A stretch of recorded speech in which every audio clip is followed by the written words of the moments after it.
Hey everybody, can you let me know if you can hear me? Please. Testing. 1, 2, 3. Anybody still here? There we go. Experiment says yes. Patman says yes. Apologies to all. There's a storm that's hit the UK, so that might have somehow caused the outage, and the internet here has not been the best. But normally I have a dropped frame rate and I get an alert, and then it comes back. It normally doesn't just go just like that, so apologies. Right, somehow we'll edit this together and everything will look like it's gone perfectly. So I'll just have a short break from us for like 5 seconds so I can see where it is, and then I'll go into Jonah Jackson. Of course, yeah.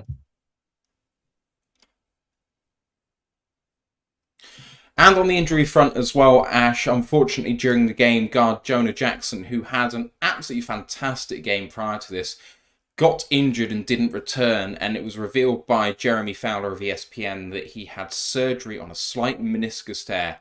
The quote from him is, will likely miss the championship game, but could return for the Super Bowl if they get there. I find the wording interesting on this, and I'll just say this up front because it's sad for Jonah that he will likely miss. Does not say will miss. Yeah. It reeks a bit of, and I'm hoping it isn't, maybe it's Copium, Frank earlier this season, because he had basically the same thing. Look, he missed one game, and he was back the next week being his prime self. Like that, and maybe it's Copium for me thinking that because, spoiler alert for later when we discuss it, he had an absolute barnstormer of a game before he had to go out with the injury. And it's a career year for him. And I know some of our fellow podcasters in this realm are suggesting that he won't be back next year. There's been an offer on the table for him since the start of the season. He's holding out for more money. I'm hoping he's back because we're already going to have a hole at the starting right guard position next year. Because for me, I prefer Graham as a backup rather than a starter. So already looking for one guard. I don't want to be looking for two because we've already got needs elsewhere. Outside corner, maybe another consistent DT because aside from Aleem, everyone else is either inconsistent or old. Maybe an edge next to Hutch, maybe a young wide wide receiver. We don't need more needs mounting up. So I'd like hopefully for Jonah to stick around. Plus, carry days, but as good as he is in the run game, most of the pressures we gave up yesterday were through him. So we need a good pass block, especially against that 49ers D line if we come against it. And then if we make it all the way, both Baltimore and Kansas City have good defensive tackles as well. We need Jonah healthy, hopefully. Fingers crossed for him. It's a really sad way. If he wasn't to re-sign and he didn't play another game for the Lions, it's a really sad way for him to end. But what a high in terms of his Lions career to go out on, to win 2 playoff games back to back when they hadn't done it since 90, 91, 92. For him to have done that in the culmination of what he's done here. So in some ways, maybe not the worst way to go, but never mind. Let's move on to this game, which finished Tampa Bay 23, Detroit Lions 31. And Ash, this game looks remarkable, really, because both teams have the same number of points scored in every quarter, bar the fourth quarter, where the Lions scored 14 to Tampa's 6. But the Lions led wire to wire. And let me just go through the stats, then we can talk about it at a high level. But Baker Mayfield went 26 of 41 for 349, 3 touchdowns and 2 interceptions. On the ground, they were led by Rachaad White, 9 carries for 55 yards, and a productive day for him, going almost 6 yards a carry, over 6 yards a carry, in fact. And then in the receiving game, Mike Evans had himself a day, 8 of 12 for 147 and a touchdown. They also had 2 other receiving touchdowns. Cade Otton was 5 of 8 for 65 and a touchdown. And Rachaad White got in on the action in the receiving game, 4 of 5 for 36 and a touchdown. For the Lions, Jared Goff, another efficient turnover-free performance, 30 of 43, 287 and 2 touchdowns. In the rushing game, Jahmyr Gibbs was fantastic. 9 carries for 74 yards and a touchdown, including a 31-yard effort. There was another rushing touchdown by Craig Reynolds. 1 carry, 1 yard, 1 touchdown. In the receiving game, It was spread out a lot. Amon-Ra St. Brown led the team, 8 of 14 for 77 and a touchdown. Sam Laporta, though, actually got more receptions than he did with 9 for 11 for 65. And Josh Reynolds was the other guy to have a touchdown for the Lions, 2 of 3 for 27 and a touchdown. Defensively, the Lions got 2 picks, one by CJ Gardner-Johnson on Tampa Bay's first drive and Derek Barnes on their last drive. Otherwise, Tampa were led in tackles by Lavonte David with 13. They had 2 sacks, one by Elijah Cansey and one by Lavonte David, and otherwise 2 tackles for a loss, one by Lavonte David and one by KJ Britt. Detroit were led in tackles jointly by Branch and Melifonwu with 9 each. They had 4 sacks, one by Branch, one by Hutchinson, one by Melifonwu, and then one shared by Melifonwu and Jalen Reeves-Maybin. They also had 1 other tackle for a loss. That was also by Brian Branch. In terms of the kicking game, Badgley was perfect with 1 of 1 in the field goals and 4 of 4 for extra points. Chase McLaughlin was 1 for 2 in field goals and 2 of 2 in extra points. Both punters were exceptional on the day. Jake Kamada and Jack Fox had themselves fantastic games. Ash, what are your thoughts on this game overall? It was, if last week was a euphoric high, this week it was a tough old slog, and we made it. We kick a field goal, they kick a field goal. We score a touchdown, they score a touchdown. It's like that Borat meme, except for we get the last laugh like Borat does. We get that radio that the neighbor can't get. Okay, we score another touchdown and we stop their 2-point conversion, which they should have gone for. They should have done it. The analytics is there. I don't disagree with that. Don't get why Todd Bowles didn't use his timeout, but he said that he thought the game was over. So I'm not going to complain. Do what you need to do, mate. But yeah, it started off badly with the 3 and out as we get on to. Picks up a bit. Third quarter, end of the second, third quarter, bit of a slog, bit hard to watch. But then the fourth, we just came alive. When the chips were down, we needed plays to be made. We made those plays and we come out with a dub, while Tampa Bay have to slink back to their nice sunny winter homes and think about next season. And it's a really weird game to watch back because at no point did I feel like we were going to lose. It just didn't feel like it. We were always pushing the agenda, taking the ball first. The only time where it felt like it might go awry is when we had a chance to score with 2 minutes to go in the first half, didn't take it, and they get a touchdown to level the game, and then they get the ball to start the second half, but we forced a punt in that first possession, and then we're ahead of the game again. And, you know, even when Tampa scored the late touchdown and then got the ball back, I kind of just wasn't worried, even though Mike Evans was making hay at that time and looked unplayable. It still didn't really feel like we were going to lose. I don't know about you. Yeah, maybe, the end of the second half, the second quarter, to the first half, I felt a bit like Tampa could get back into it, not only because, as you say, we had a chance to go score again, make it a 2-score game going into the half. So whatever happened in their first possession at the half, we were gravy. We don't, but also Frank goes down and Jonah goes down. Then I was a bit like, oh God, what happens if that's like the turning point, the momentum is flipped? But you say it didn't. Bit worrying then. Get that punt coming out the half, and then the momentum's all back to us again, and we're gravy. Yeah, Mike Evans went off. As I keep pointing out to people on Twitter last night, we give up 150 yards to wide receiver ones every week. Look at the other fuckers; they're not really doing that much. You can take. It's not like we're getting stabbed by a million different things. It's one big cut, and we can just put a bandage around it and march on. It's not like we've got a million bullet holes in us, so it's workable. Next week, can we do it again? Hopefully. Debo with a hairline fracture shoulder, 50-50 to play. Starting with him playing, because obviously you need to in this kind of game. I have faith that we can at least do the same performance, especially with how bad Purdy looked against Green Bay and that not so electric Joe Barry defense.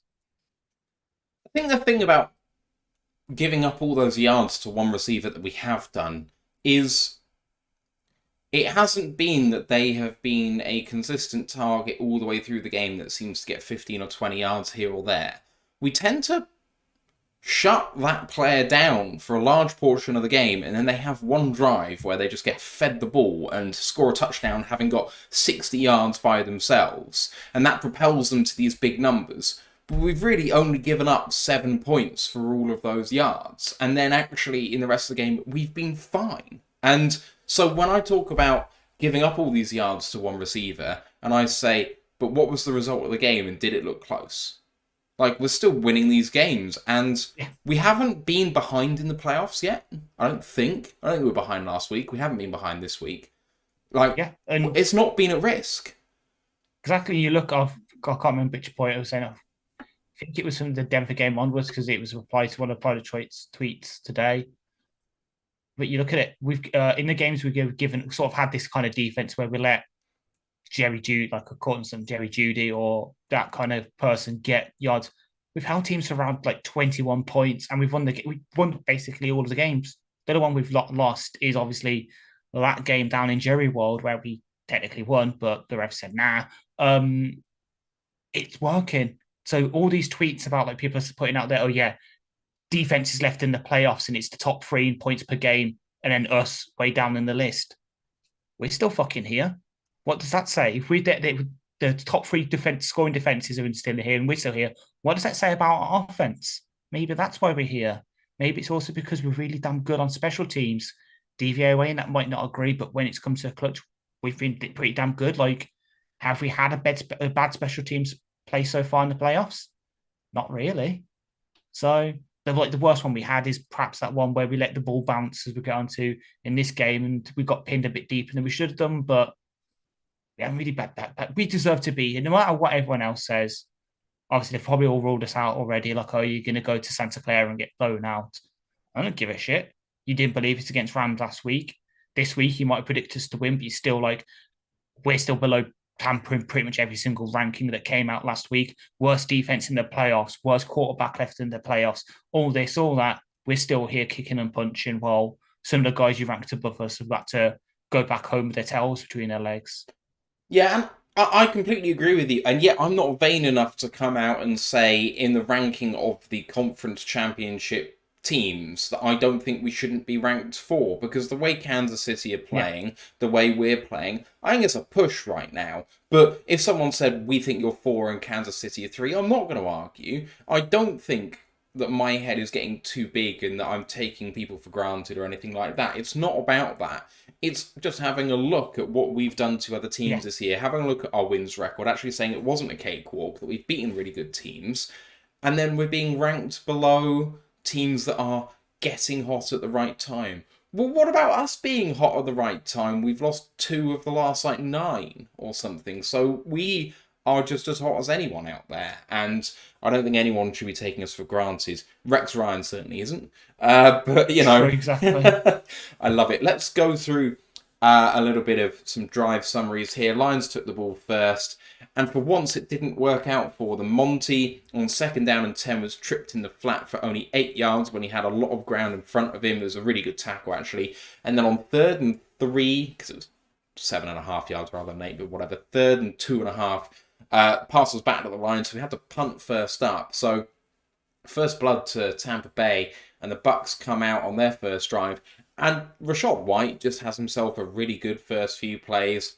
First reception and run successfully back-to-back for 8 and 16 yards respectively, and then a massive sack by Fati Melifonwu. So he lines up outside of Hutch and about 5 yards deeper than the line, and Hutch goes inside and takes the right tackle with him, leaving Melifonwu absolutely free to hit Baker, who never saw him. That makes it 3rd and 17, and he throws an absolute bullet to Evans. I mean, you're talking maybe 15 yards, needing 17, so it wasn't even going to go for a first down if it was caught, and it's thrown so hard, basically at Evans' face, that all he does is pops it up in the air for CD Juice or Chauncey Garden-Johnson, depending on what you want to call him, caught it, and he span and shifted and ran east to west to gain himself 12 yards to get down to the Tampa Bay 41. And now the Lions are in plus territory. A hold gives them the first down as well after this. Goff with a good pass through to Jameson Williams and a face mask penalty adds a half the distance to the goal on there. From the 7, Gibbs gets 4 down to the 3-yard line. Then Goff on play action off his back foot underthrows it to Amon St. Brown, and Jamal Dean makes a great break on the ball and shows why he's a DB and not a receiver, because that one really should have been caught. 3rd and goal then from the 3, and the Lions get a little bit conservative with a run up the middle by David Montgomery against one of the best rushing defenses and best red zone defenses in the NFL.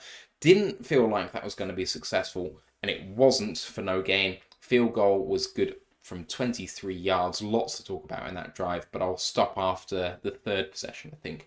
Bucks come back for their 2nd drive. Another White 8-yard run to start. We really struggled against Rachaad White early. Great pass breakup by Sutton on Evans. That's the last time you'll hear me say that about Cam Sutton on this game. 3rd and 2.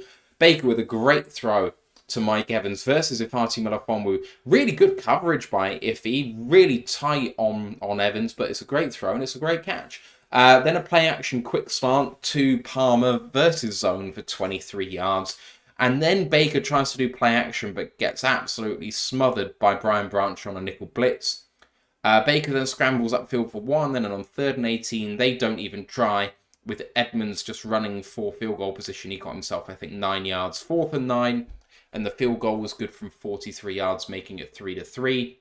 Lions' 3rd possession, run by Gibbs to the left with Saul in motion from right to left, who absolutely destroyed someone trying to tackle him.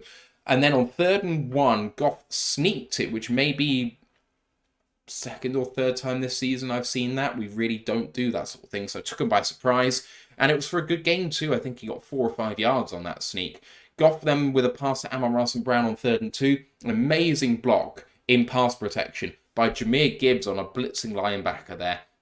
And then Goff with an amazing throw under pressure to Sam Laporta versus Carlton Davis for 13.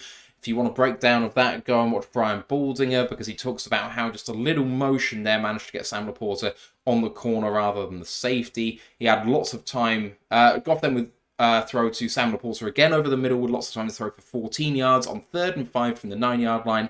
Goff in an empty set with a touchdown throw to Josh Reynolds over the middle on a high-low. Again, Baldy broke that down as well. P80 was good, and the Lions lead 10-3. And then the Bucks come out. They have a 3rd and 5, and a great tackle by Jalen Reese-Maybin to stop them short, but they actually committed OPI in the process. It sets them back 10. 3rd and 15, and Edmonds gets himself 14 yards. They're back to 4th and 1 like they would have been before, and they end up punting. Ashes about halfway through the first half now, so the end of the first quarter or just after.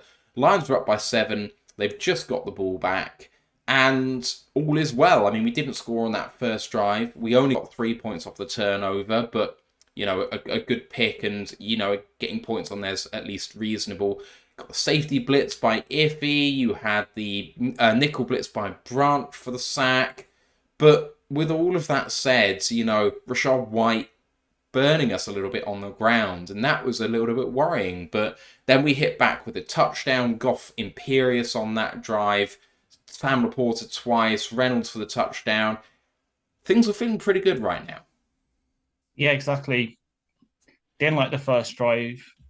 I know obviously expected us to run it, but going pass, not the best play calling sequence. Obviously, I know we got close, but don't put yourself in that situation. But then the defense seeing that, like, oh God, that's not good. They go and get us the ball back. I know some people are on Twitter and all that are like, why is CJ talking shit when they gave up all this? That's why. Got an interception on him and we picked off Baker twice. You can get all the yards in the world, he didn't get the win, and we still picked him off. So that's why you can go and talk shit, because don't know if people saw it, but at the end of the run, Baker's obviously going back to silent, and CJ Juice just flips in the ball.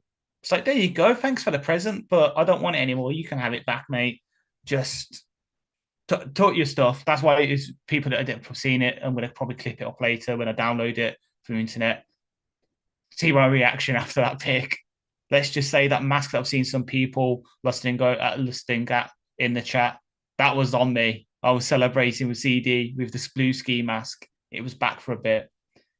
But yeah, defense got us the ball beat. The big runs. It was worrying because that was supposed to be our thing on the defense. Like, we stop the run, we force you into 3rd and mediums to longs, and then either we get a pick off you or you convert on us. To give up the run, it was a bit worrying because I was like, well, we know they're going to get it through the air. If they can get it through the ground as well, we're in hiding to nothing. It's going to be really on the offense. But again, they get close. We clamp down. Two really good play calls from the blitz. Love the one for Iffy. Completely just like stunting, sort of almost stunting Hutch inside, as you say, to bring Gadecki over just to get Iffy a clear lane. He just runs right to Baker.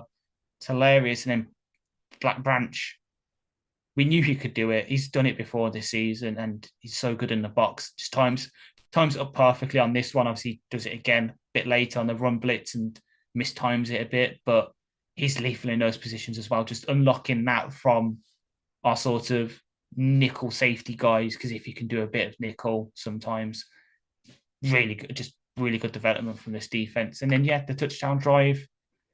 Saul is a fucking monster. Like, he was over there from the right tackle position, lead blocking Gibbs in a flash. Like, the athleticism that man has at like another like foot on me and good 100 pounds on top of 150 pounds on top of me. And he can still probably run the 40 faster than I can. Jesus Christ. And then using the Goff sneakers, QB sneakers, well, as you say, hasn't really been our thing. When it's been those situations, it's been jumbo set, use Monty, or come in and that, just smash it up the middle. They don't expect it. So what do? We just use the traditional play, the one that everyone usually does, but because we don't do it, they don't expect it. And maybe also don't expect it because last week, admittedly, with the help of a face mask penalty, they stopped the tush push. Like, there's no way Detroit's going to try a QB sneak on us. Not that I saw that last week. And we do it and it works. So I'm all here for it. And it's just, the pass to Dreadnought as well. Like, that dude, I think it is his first playoff touchdown ever, but he's known that the lights are on and he's come out to play. And him and Jared's connection, long may it continue. Long may it continue, because he might not be the most flashy receiver in the world, but he's dependable. I mean, you've got to remember at the start of the season, he had that streak for like 4 or 5 games where every single one of his receptions was either for a first down or a touchdown. That's mad. It is mad. It is mad. He's been absolutely exceptional. I think he might be my player of the playoffs so far for the Lions. He's just been Mr. Reliable. We couldn't have done without him last week in his first quarter, getting 75 yards. And then this week coming up with a touchdown. He also had a play coming up that actually got negated by penalty, which would have been really big too. So he's been fantastic. Just want to refer to your message in our Discord channel, which was from Ian Rappaport, reporting that Lions centre Frank Ragnow suffered both a sprained knee and a sprained ankle during the win over the Buccaneers. He missed a few plays and then somehow went back in. He is expected to play this weekend. I mean, it's ridiculous. He's only got 4 toes and 1 foot anyway, the poor bloke. Like, give him a break. His throat's fucked. And obviously it getting broken a couple of years ago. Jesus Christ. He's going to, when he retires, he's going to have to get wheeled out of Ford Field in a wheelchair. And even then, he's going to be like, no, let me walk myself to the golden chariot that's going to take me into the pantheon of the football gods. I'm not letting you carry me. Special guy. Right. On with this. The Lions on their 4th possession, up 10-3. Goff scrambles up the middle for 7 yards, and it was an obvious play, and he actually took it. I love it. Goff to Sam Laporta over the middle again for 12 versus zone coverage. Really nice play. Then he goes deep and overthrows J-Mo on the far sideline. Goff then throws over the middle to J-Mo on a crosser incomplete, and then Amon-Ra St. Brown on 3rd and 10 tries to catch a ball at the sticks, really well timed, goes up for it, and he drops it. Very uncharacteristic for Amon-Ra. We end up punting from about the 40-yard line of Detroit to the 13-yard line of Tampa Bay. They take over, and Mayfield with a really nice throw to Evans for 23 yards. I mean, he just screwed Sutton on that play. It was beautiful to watch. Evans had Sutton's number all day after that very first pass breakup. Godwin catch brought down by a dropping Hutch for only 1 yard. The first time I've seen our edge players drop into coverage, and I've been glad because he read the play like a book. And then White with a nice move to convert on 3rd and 6. It was just a little check down and a little stuff step. He beat one man and got there. Baker with a play action check down to Cade Otton for 14 yards. And then on 3rd and 5 from the 33-yard line, overthrown to Chris Godwin. End up going for a field goal from 50 yards. And they donked it off the left upright, and it was no good. So the Lions take over at the 40 or so And on the Lions' possession, they actually end up going 3 and out, unfortunately, from that good field position. So on 3rd and 1, got sacked by Cansey, who just had Glasgow's number, end up punting to the Tampa Bay 7. So really good work by our punt team in terms of punting it and also covering it. Bucks' 5th possession with 1.5 minutes to go in the second quarter. White with a run for 12 yards. What's new? He had a really good day. Great throw to Palmer for 9 yards. On 3rd and 1, Mayfield scrambled upfield for 14 yards. I will say with that Palmer catch, by the way, they called it 3rd and 1. He was a yard beyond the line to gain. I really don't understand the spot on that play. It was atrocious. But 3rd and 1 regardless. Mayfield with the scramble for 14 yards. Romeo had him on outside contain, and Mayfield just faked the throw and Romeo bought it. It was quite poor on his part. Great throw then to Evans, beating Sutton off the line. Sutton tried to jam him at the line, and Evans saw it coming, just sidestepped him and went upfield. It was really disappointing, actually, that play in particular from Sutton. So that gets them all the way down to about 30, and then Baker with an incredible throw to Evans down the far sideline versus Sutton, down at 2 with 17 seconds left. Tight end Cade Otten then from the 2 catches the ball, a flag on the play, but then they pick it up because they say there's no offensive pass interference as the pick play happened within a yard of the line of scrimmage, which seemed like a good call. PAT was good. 10-10 ball game, left us 15 seconds at the end of the half, and we nails it out to go in with Tampa to receive the ball to start the second half with a tie ball game. And Ash, we received the ball 2:30 to go or so, or even less than that, after the field goal miss, thinking we can be 2 touchdowns in front here, and suddenly it's a level game and they got a chance to go in front when they come out the break. Yeah, exactly. Like, admittedly on that 5th drive, that was the drive that Jonah and then Ragnar went out and pretty much back-to-back plays. It was horrific. Like, as we said, just with Ragnar, Jesus Christ, that man, because it looked really bad on the coach. You can see him sort of get folded up into Goff, and he's like that line now on the 4, and he's like, shit, because he is a kid. He's fundamental to this, like, to this offense, like, and respect to Justin Rogers. If you've heard the press conference after with Ragnar, that last question where Justin asked Ragnar, that is exactly why he's the linchpin, because for a man who's seen as a big, beefy guy, because he has to be to an offensive lineman, he's so clever as fuck. Like, you don't really appreciate it, but he obviously, I know Goff has the blitz checks, but so is Ragnar. Ragnar literally, as he said in the answer, watches all the game film and he literally notes down, okay, in this personnel, this is how often this guy blitzes, how often this guy blitzes, and he sits there and he calculates it in his head. He's like, okay, yeah, likely it's you, and you coming to blitz me, so this is what we're going to do. And you saw it in this game, and you've seen it the past couple of games. We've gone up against his defenses, Broncos, Vikings, picks up the blitz so well. That's why we need him as much as it is because he's really good, a really damn good physical player. It's also because he's got the mental side of it down, like the underrated side of center, in my opinion, the like sort of leadership and the pass protection stuff. So I was scared of shit when that happened, and obviously one of my favorite players in this past draft class coming back to haunt us. Well done to Cansey for showing why I liked you, but at the same time, thank you for having your one good play and then basically doing fuck all for the rest of the game. Respect it. And yeah, it was worrying because I was like, yeah, I was high then. When down that drive, I was like, yes, they've just doinked it. All the momentum's with us. They've had their funny moments. It's going to really put the foot down on their throat. The pressure's going to be on them. And instead, it's on us. We go into the half drawn up. And yeah, might have been fair. At least I said that during halftime. I was like, you know what? Fair enough. Maybe it deserves to be a tied game. It really didn't. We dominated for 85% of that first half. We should have been a lot further ahead, but alas, it was 10-10 or take off the ones. We basically went in at 0-0. We just had to win the second half.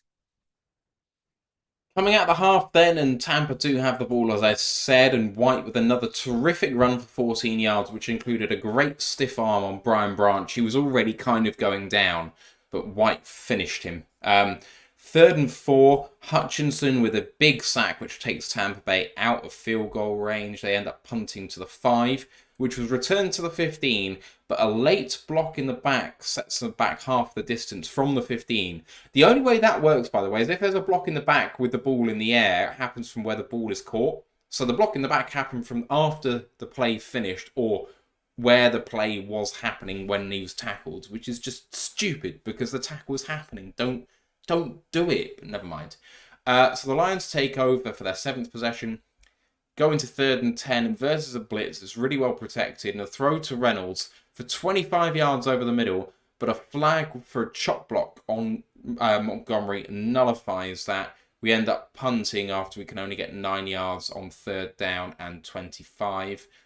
So Tampa Bay take over in great field position, and Branch gets a run blitz tackle for a loss in conjunction with Derek Barnes on Rachaad White for 4 yards, loss of 4 yards. And then a really nice pass breakup by Kirby on K-Dot over the middle, which puts them into 3rd and 14.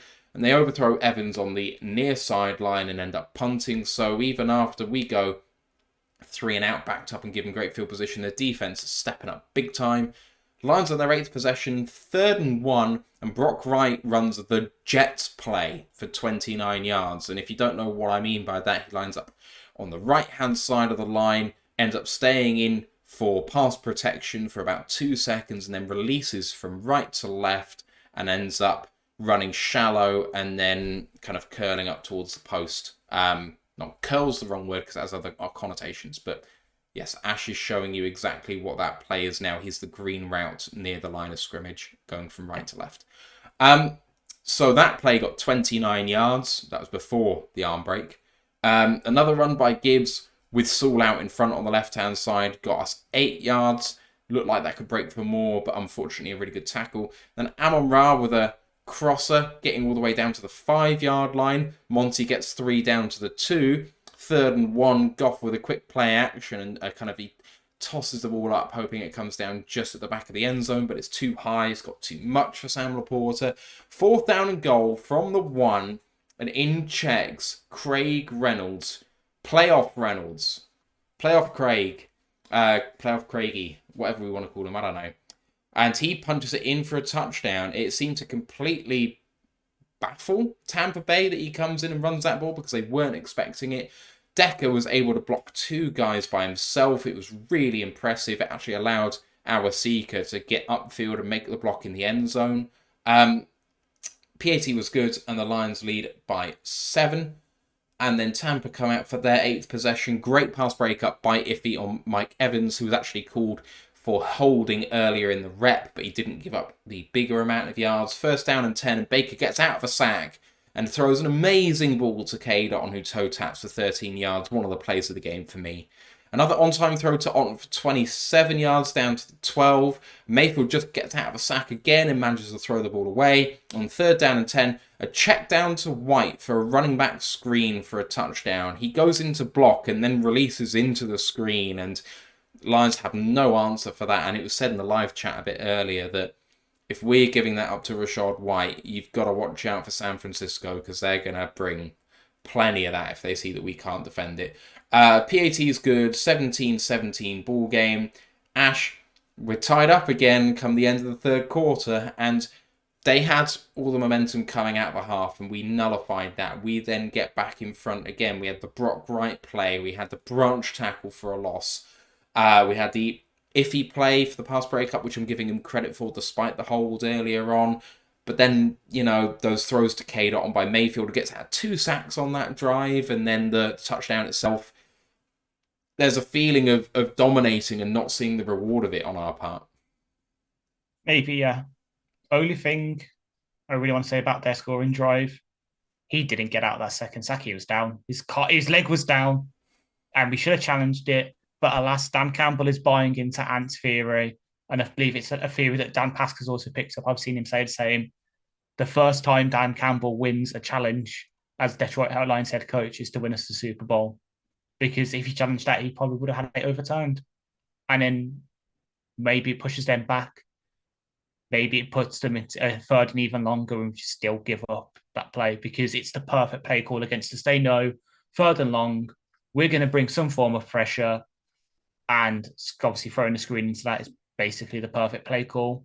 And as much as Rachaad White's maligned, he's a shifty guy coming out of college. There's the reason that Rye and believed that he was a steal for the Bucs last year in the draft because he was underrated as a Arizona State Sun Devil. Like, he really went under the radar. So I'm not too mad about it. It's just a perfect play call against our play call, and we could really do. But just the 4th and 1, we said it at the time. Maybe we brought in Craig because of the pass protection, even though viewers of our clips will know that Craig's actually our worst pass protector somehow in terms of our running backs. We say that actually Gibbs with his amazing blitz pickup we said earlier, really damn good. And then Monty doing his best, but obviously just gets to the defensive tackle a bit too late because Glasgow's already got there and he gets himself that chop block penalty.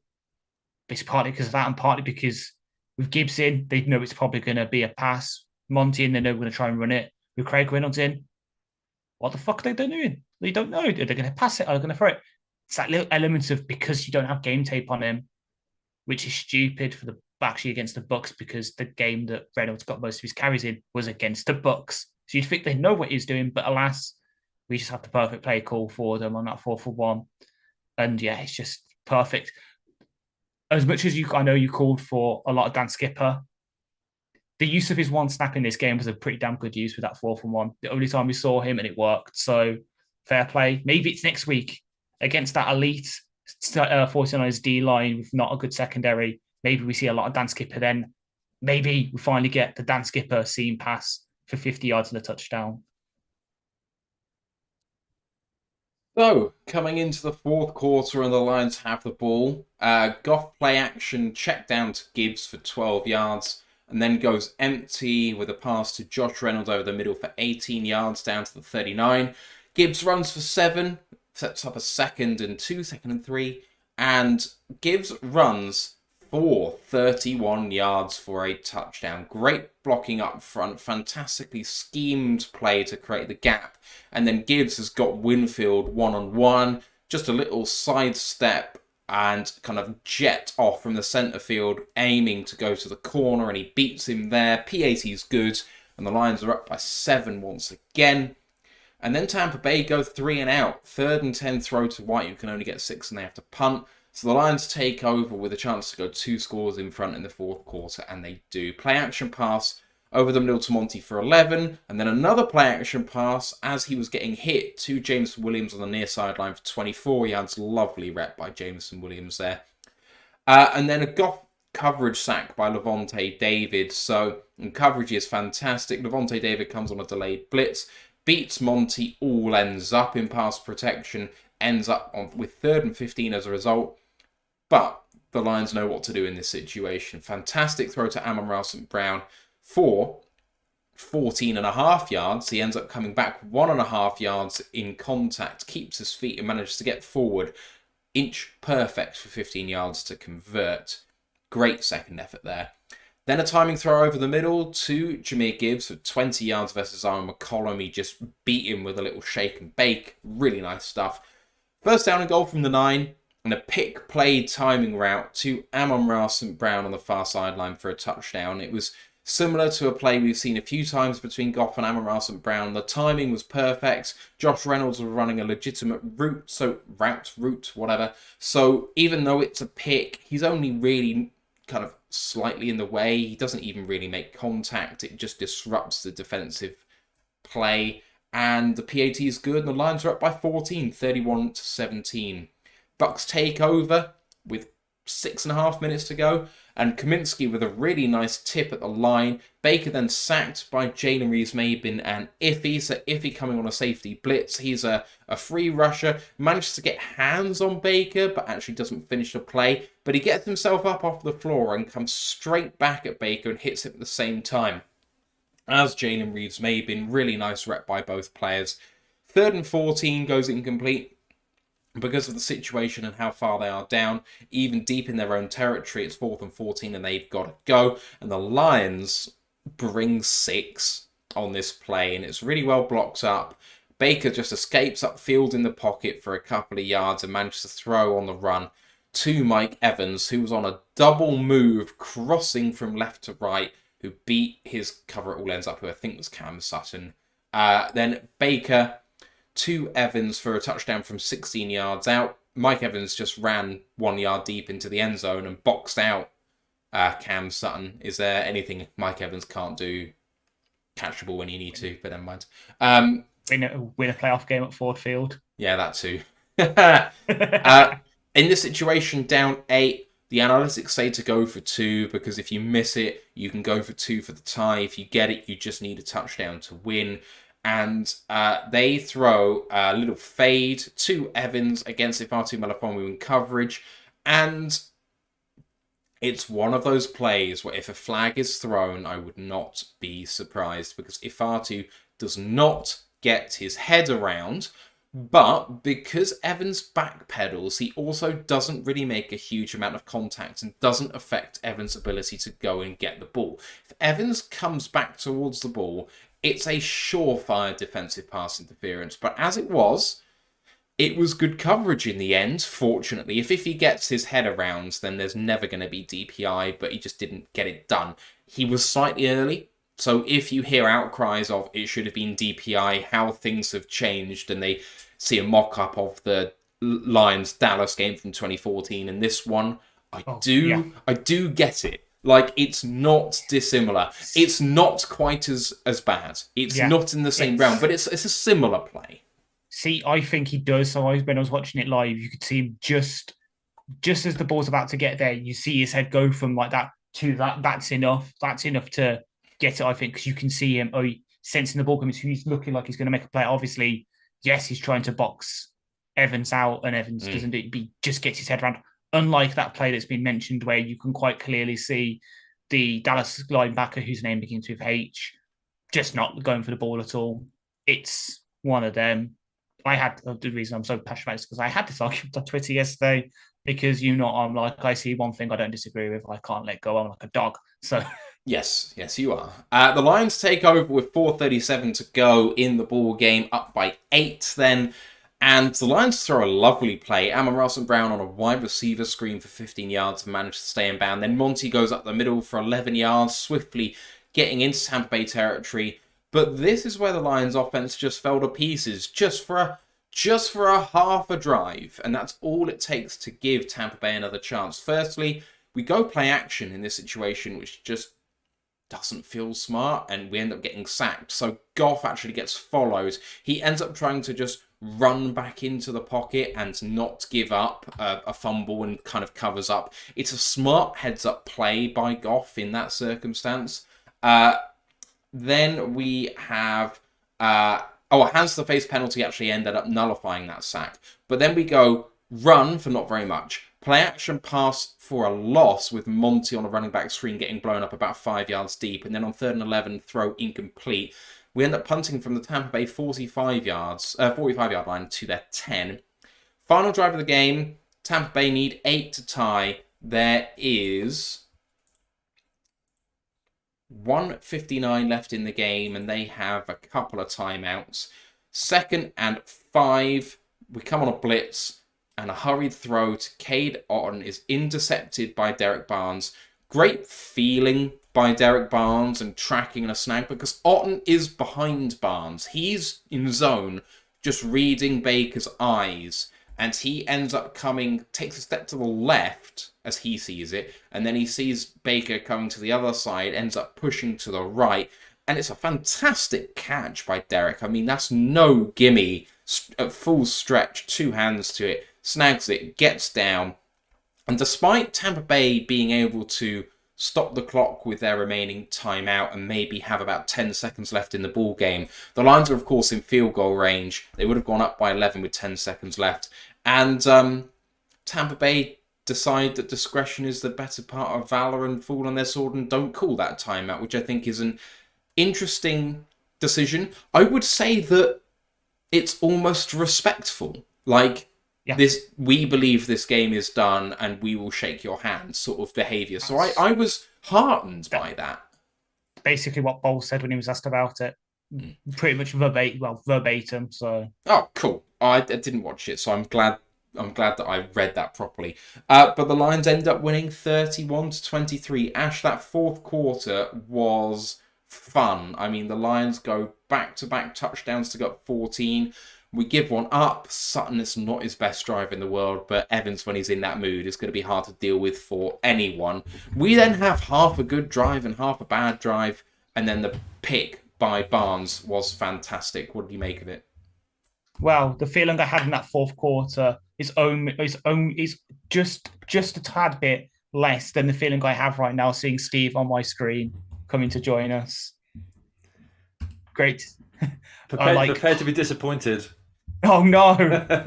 I mean, I've got some bad things to say about the play calling, especially as we say with that half drive where we fell apart. But the Gibbs, just seeing the turnaround on Twitter from halfway through this year is like the Lions wasted a 12th overall pick on Jimmy Gibbs to pretty much everyone saying this is why the Lions picked Jamar 12th overall.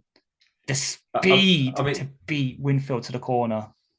I mean, this is the moment where all of that positional value of running backs just means nothing, does it? Because he's just a game winner. Like Gibbs was a game winner. Yeah, 100%. Like, so much as we love Monty, Gibbs won us this game. And so did Barnes. Another one where maligned, bit of a late bloomer, but just the play he made, like, if you told me that was Anzalone making that play or Branch, I would have believed you.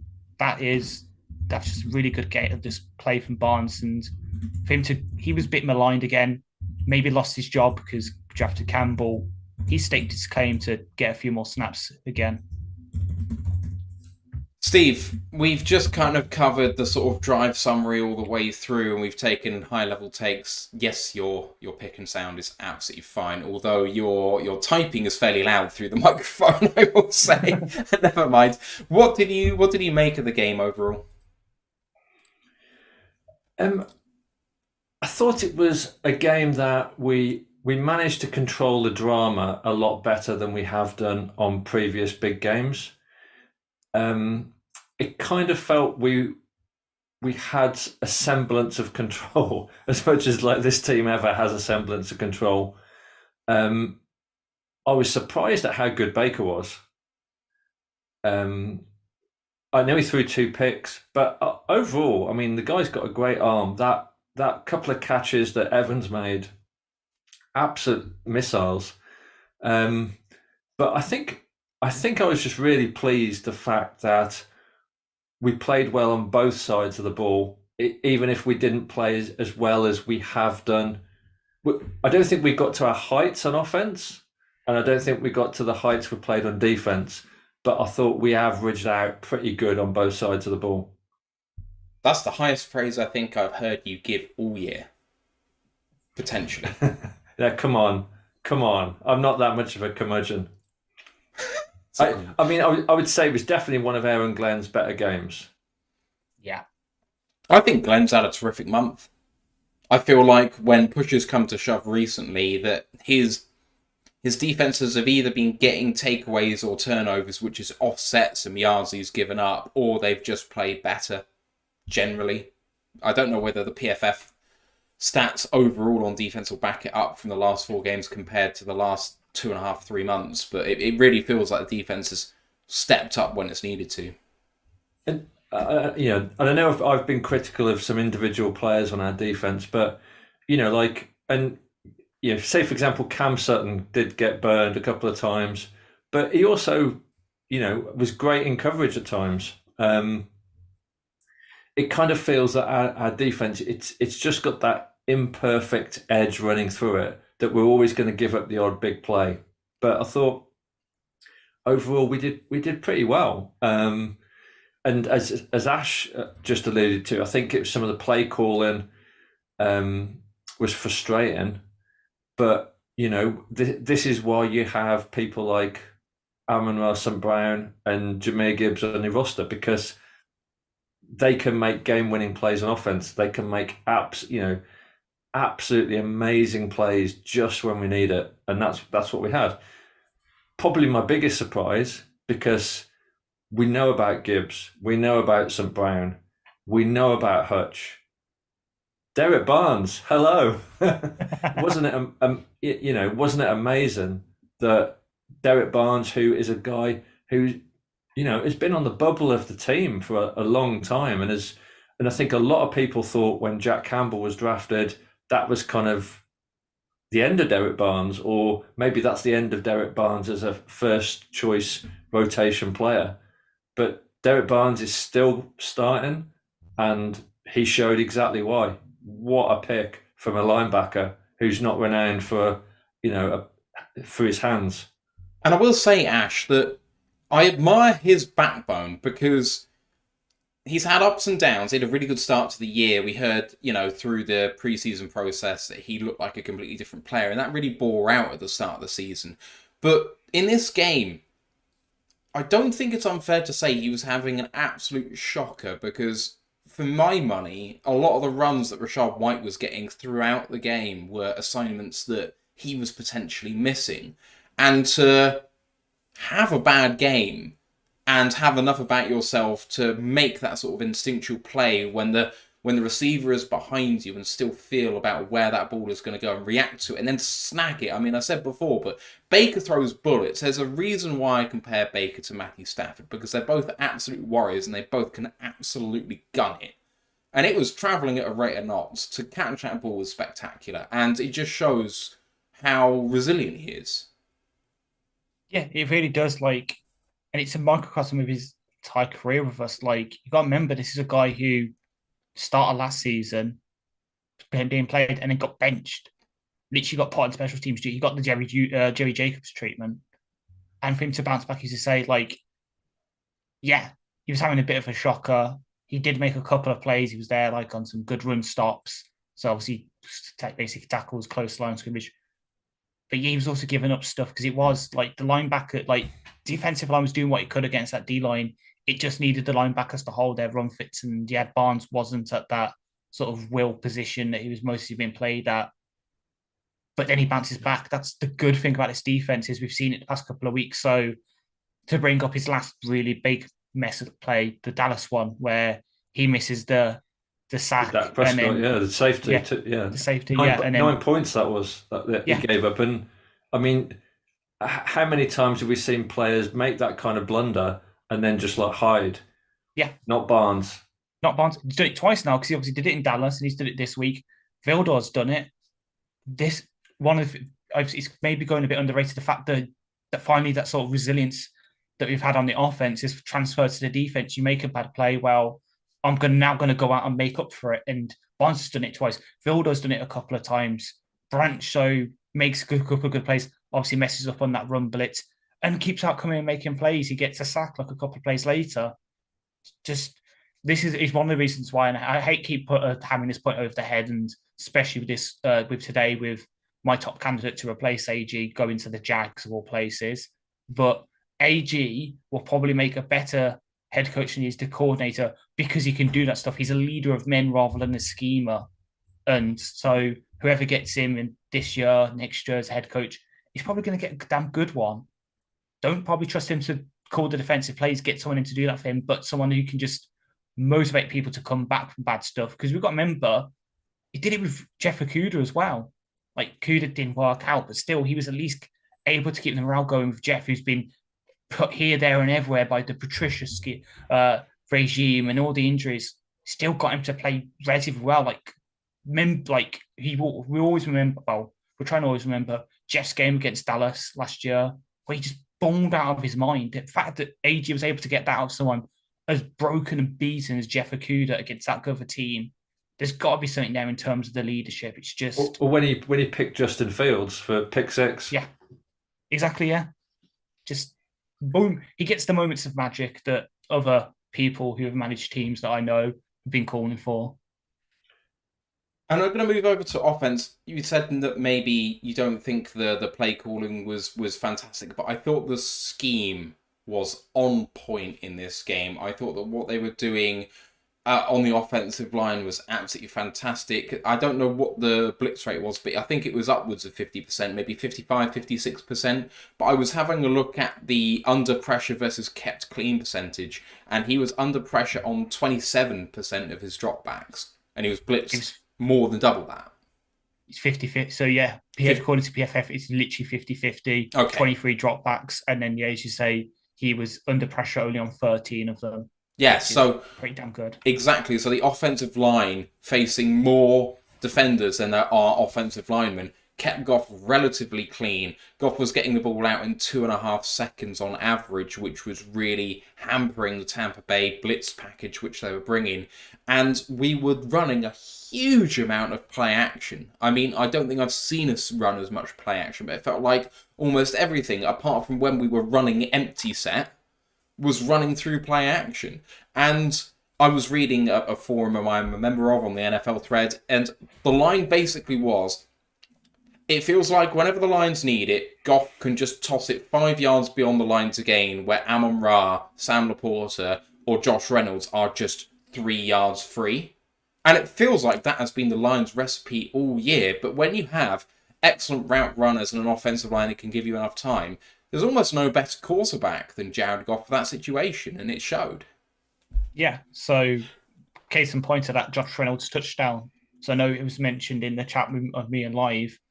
The fact that we had, I believe it's Craig Reynolds lined up at outside receiver, gets Reynolds that separation at the back of the end zone, because suddenly their corner, I think it was at that point, it was McCollum, had to go wide to cover Reynolds, which pulled a safety down to cover, I believe it was JMO. Oh, okay. It might have been Amon-Ra, I can't remember. Basically, whoever was lined up in the left-hand slot position at wide receiver. Oh, that was JMO.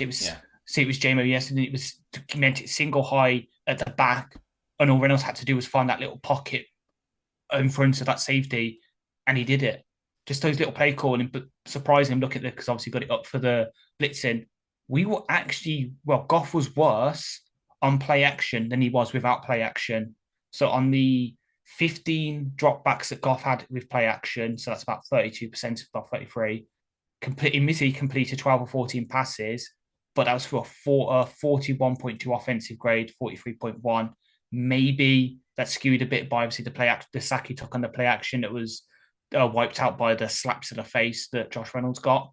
But on not play action, so the other 67%, he completed 18 to 29 for a 79.5 offensive grade, 76.9 passing grade. So Goff, as good as he on play action this week, it didn't really work. Oh. And maybe that's because the especially Levante David, they're just so good against that play action, they don't bite on it because he's got that veteran stuff. So maybe that was part of it. So the play calling for me, yeah, there was moments where it was absolutely brilliant, but there were other moments where it was just, what the fuck is going on? So obviously the first drive going pass, not the fan of that. Obviously the half a drive that fell apart towards the end of the game where we just sort of get it. Just there were just little moments where it just seemed to go off for a bit, and it led to like drives slowing out. So I think it was going into the half. We had 5 drives. We had 2 free and outs. We punted another time, and we only crossed the 50 instead of 50 twice. Admittedly, on both those, we scored points. We got the field goal and the touchdown, but on 5 drives to only cross the 50 twice is a bit concerning, especially from an offense like ours. It's supposed to be this all-firing thing that can do everything. The fact it didn't for a bit was a bit concerning, but obviously when push came to shove, the chips were down. We got the plays we needed to. I guess, Steve, where I'm going with this really is that Jared Goff suffered 2 sacks for 10 yards and Baker Mayfield suffered 4 sacks for 30 yards, and it's not like our defensive line has exactly got this stellar reputation compared to this Tampa Bay defense that has reputation of being fearsome in terms of who's calling the plays and who's scheming them up, but also who's on that line in terms of Vita Vea and Kalijah Kancey and others, and that we just, if you have a look at that, I feel like we deserve to win this game. Yeah, and I mean, Glasgow did such a good job in the interior despite being banged up. I think 2 different injuries. And also, let's remember, Jonah Jackson was out for 2/3 of this game. You mean Frank Ragnow rather than Graham Glasgow? Yeah, both. Yeah, absolutely both. But yeah, no, obviously Ragnow was injured, but Glasgow, I mean, let's not forget 12 months ago, we were thinking, is he going to be a good replacement for Vaitai? Yeah. And look at his performance. Ragnow, absolutely immense in the centre, like I said, despite 2 injuries. So I think the O-line did a good job. This is not going to be based on any statistics. This is just my gut feel. based on the fact I've not rewatched the game. So I've only seen the game once. My perception of the game was that we just did not run the ball enough in the first 2/3 of the game. We threw too much, and we all know that Goff is at his best when we establish the run, we give him the protection and a clean pocket, and then he rips the defense apart because the run's been established, people are looking out for the run, and then Goff all of a sudden has got multiple options and starts spreading it around amongst our receivers. And it didn't feel like that was happening. It felt like we didn't get into the run game quick enough. But then for some reason, fourth quarter, it was back. I think that was the game plan. For me, I think maybe they didn't get into it early enough, but I think they were like, we think this blitzing team is going to come at us hard. If we run too early, we'll find ourselves behind the sticks and we'll be punting away because we can't get it in the run game. And now we're under pressure and we have to pass. Whereas if we pass, we can get out that pressure quickly.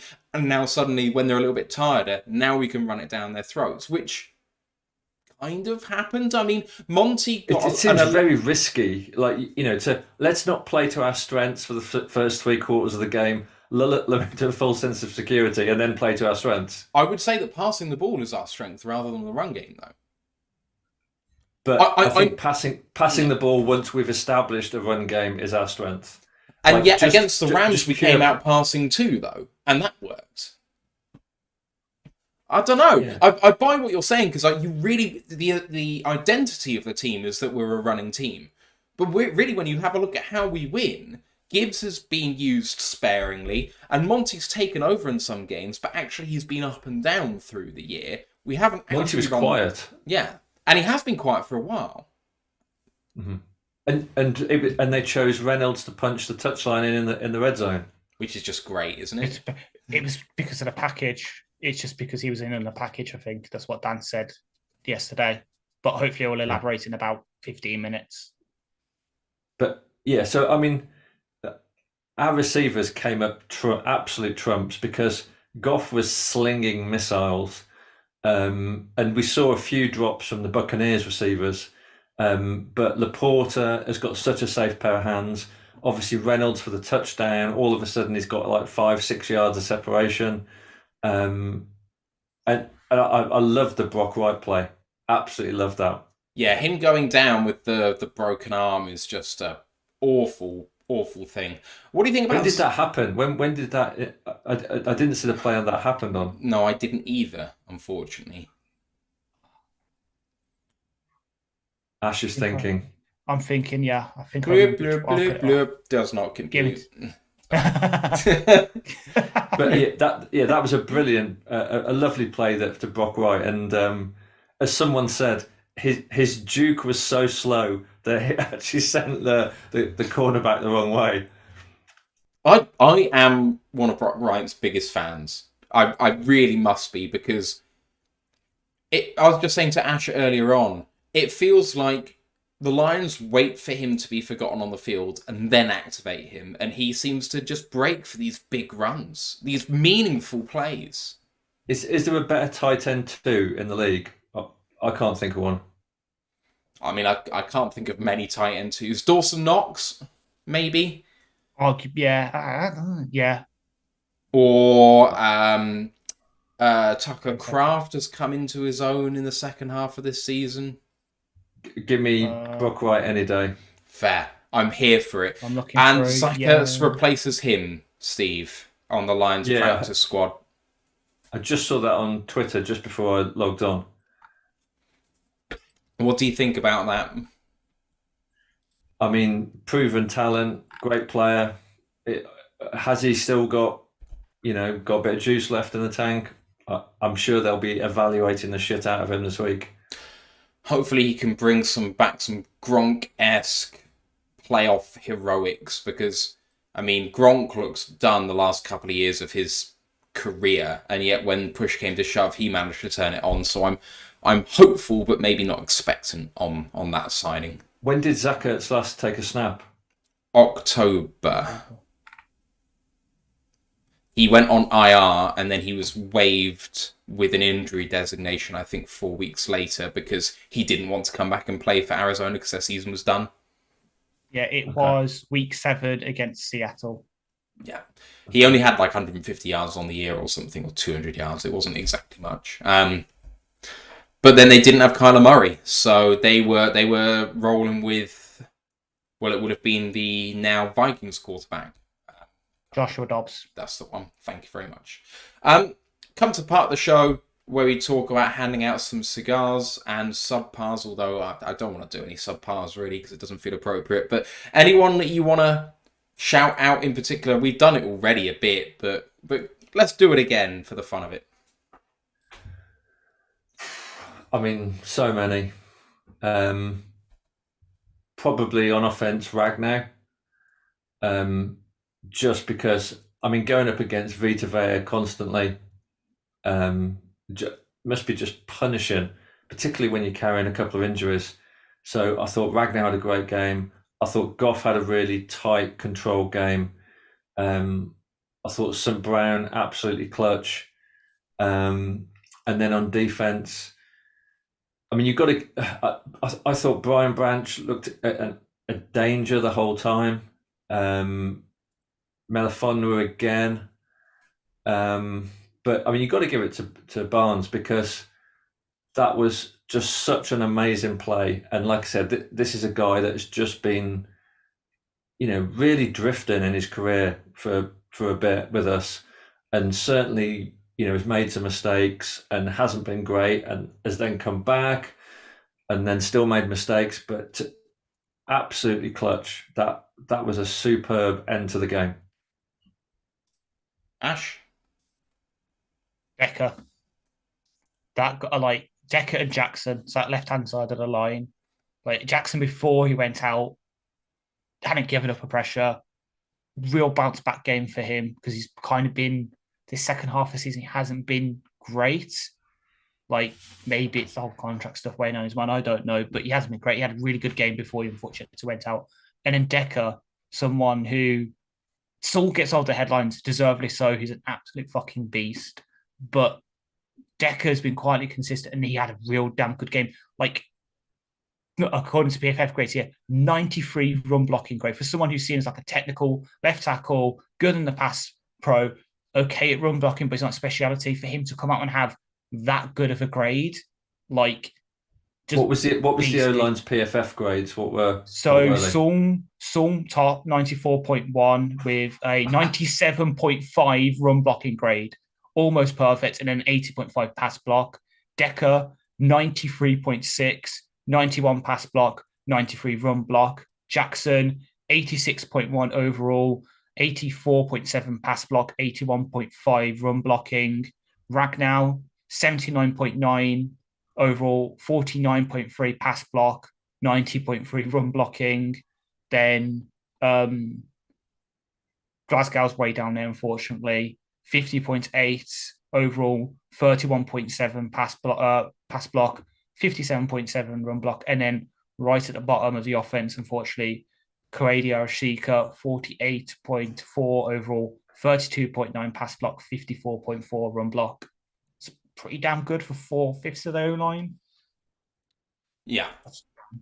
So, did you shout out your players, Ash? I completely blanked. I did Decker, and then on defense, I'm sad for you that you had if he's stolen, that is your guy, Matt. But I'm gonna say my guy, Germ.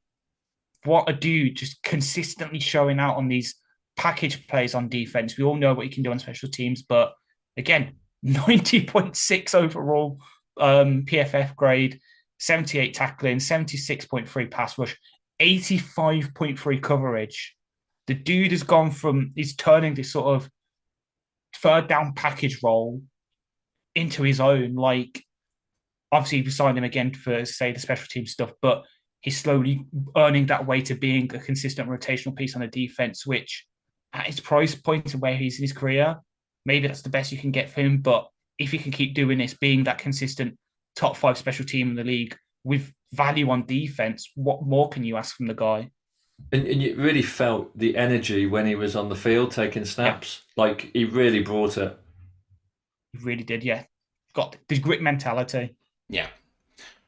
It's no surprise, I think, for me on offense that I'm going to go for Josh Reynolds, given how much I've talked him up. The thing is that he goes unnoticed as wide receiver 2-3 with JMO, and he's just up there with Amon-Ra in terms of reliability. He rarely drops a ball, his route running is fantastic, and he gets good yak. He's not really regarded as a yak guy, but he manages to turn upfield and get some extra yards every single time. So when you need a safety blanket, he's there. I just think he's absolutely priceless to this team in his position, and if he can return on a reasonable deal, I would be absolutely delighted, because he means a lot to this team, especially in the playoffs when it's mattered most. I thought he's turned up. On defense, I know you were saying, oh, Melifonwu, not a great grade. I'm still going for him. I'm still going for him. 52.6 overall grade by PFF. I don't give a shit. 2 sacks on the day, or 1.5 sacks on the day. He had a pass breakup, which isn't credited because he gave away a hold earlier on that actually limited the damage. So, it was a heads-up smart play that actually will get negatively graded given what happened. He was a little bit questionable in terms of the run fits, which is the first time we've actually seen that. But he looks unblockable when he comes down on blitzes. It really makes a massive difference. This is where I think the PFF grading system is a little bit off, that you can't grade people highly for making game-changing plays. But when he comes down on those sacks, he ends possessions. Like, if Artie Melifonwu, whether he's picking someone off or sacking the quarterback, ends plays, and he gives up 10 yards on the ground a couple of times and then ends the drive, he's going to come out with a bad grade, but he'll be the reason why we've got the ball back. So I'm not buying any stock in PFF in terms of Ifeatu Melifonwu's grade for this week. What I am doing is I'm saying he's my guy. And I hitched my wagon to him earlier on this season in limited reps, and he is taking the most snaps of any safety on the team by far. By far. Outdoing Kirby, outdoing Chauncey Gardner-Johnson when they're fit. He's put Tracy Walker on the bench, and he's absolutely backing us up. And I think he'll have a massive part to play next week. So not even on the bench. He's in street clothes. That's what I'm. Sorry, that's what I mean. I know it happened yesterday. Yeah, it did it yesterday. But at the same time, you called it yesterday. What did you say at the end of the stream? Can't wait to see female Melifonwu's 55 PFF grade. I did. I said it. You called it. I love it. I love it. Right, people, after we've handed out those, it's time to talk about the rest of the games in the playoffs this week, and we'll start from front to back. So, Baltimore come out on top 34-10 against Houston in a game which remained competitive until the fourth quarter, boys. I don't know if you caught much of that one, but I think people were a lot more hopeful that CJ Stroud would be able to deliver against that defense, but they looked bloody good on defense. And, while Lamar wasn't setting the world alight for 3 quarters, they still ended up scoring 34 points. Kyle Hamilton, man. Oof. So good. Told you. Should have. There's a reason that I liked him at number 2 overall. Me and Adam did. The one good thing I can take away from Houston, and of course it's going to be such a me take, you can see why they've got the number 1 special teams in the league. Admittedly, because number 1, all their points came from special teams, if a field goal and a punt return touchdown, but damn, they're us down south. You can see, especially for special teams, they play hard. Yeah, they got smashed kind of like what he did, but they didn't really give up. They still tried to play to the end. Admittedly, it didn't go their way. They didn't score in the second half, but I love the Texans. I love the Texans. They're my AFC team now. Consistent. Imagine if we'd have got in the playoffs last season. Imagine if Seattle had to win a game, or I can't remember, but yeah. Imagine if we'd have got in. I think the Texans were what we would have been in the playoffs last year if we'd have made it. If that makes sense. Oh yeah, I feel that comparison very much. You can see they're still 1-2 seasons away from really competing, but my God, do they flash! All right, moving on to the next game, and Actually, why is the order changed? That was the early one, wasn't it? And then it was Green Bay, San Francisco. So Yeah. San Francisco 24, Green Bay 21. In a game, boys, where I think the Lions, and a bit of a preview to Thursday, I think the Lions should feel hopeful because this is a Green Bay team that's gotten a bit hot, but they didn't set the world alight in this game. I don't think Green Bay did. And yet they should have won this game, arguably. I mean, we could be talking about the NFC Championship game being at Ford Field because really, Brock Purdy should have been picked a couple of times, didn't look like he was really on it. Jordan Love kind of threw the game away a little bit. McCaffrey was always going to be himself, and Kittle had a good day, but Green Bay were fantastic on the ground. Aaron Jones over 100 yards. They ended up fumbling the ball twice, and they didn't lose at either time either, but just something about it where in key moments San Francisco came out in the better side of it, and I don't necessarily think that was a fair representation of the game. I mean, in the fourth quarter, I think there's 7 minutes left in the game, and the Packers are up, and they've got the ball on the Niners 30-yard line, and it all just went pear-shaped. But the Niners look very beatable, they really do. So that point you're referencing, by the way, 1st and 5 at the San Francisco 32, up 4 with 8.5 minutes to go. Green Bay 82.5% to win the game. Yeah, I mean that was it, wasn't it? That's where it fell apart. And I think Debo's 50-50 with a shoulder injury. And the Niners look at their most vulnerable when Debo's not on the field, and they have done this season. Yeah, their entire scheme is predicated, kind of like how ours is kind of predicated around Amon-Ra St. Brown. It's predicated with Debo on the play action, on what some people I watch call the double Debos with him and Ayuk as sort of deep post crossing routes. That's their entire play action game. With Debo out, they're kind of weak. So him being out, I expect him to grit it out, kind of like how Ragnar is, because this is a big game. Then he's got 2 weeks basically to rest up. But yeah, they look beatable. Or best thing for me is Green Bay special team strikes again. What's it with them and kicking field goals in high pressure situations? They just can't do it. Mason Crosby will forever haunt them, hopefully. And then the final game, Kansas City at Buffalo, and Buffalo somehow managed to lose this game. They were up early, and then it became a bit of a seesaw battle through until it became 27-24 to Kansas City with almost the entire fourth quarter left. And Buffalo went for a fake punt on their own 30-yard line, which didn't work. Kansas City fumbled the ball through the end zone from the 1-yard line to give the ball back to Buffalo and give themselves a chance. They went 3 and out. Kansas City ended up punting after a 5-play, 8-yard drive. And then Buffalo ended up missing a field goal to tie the game with 1:47 left. And I mean, to give the ball back to Patrick Mahomes, tie ball game with 1:30 left is not exactly a recipe for victory. But boys, Tyler Bass is not going to be having the best of times right now. Apparently he's deleted his social media. It's not personal. So I don't know why fans would make it personal, but they're just hurting, I guess. But it feels like Buffalo are just never going to get this done, Steve. Yeah, I mean, it feels like there is a increasingly small window for Josh Allen and McDermott, and this kind of iteration of the team. Is Diggs going to be there next season?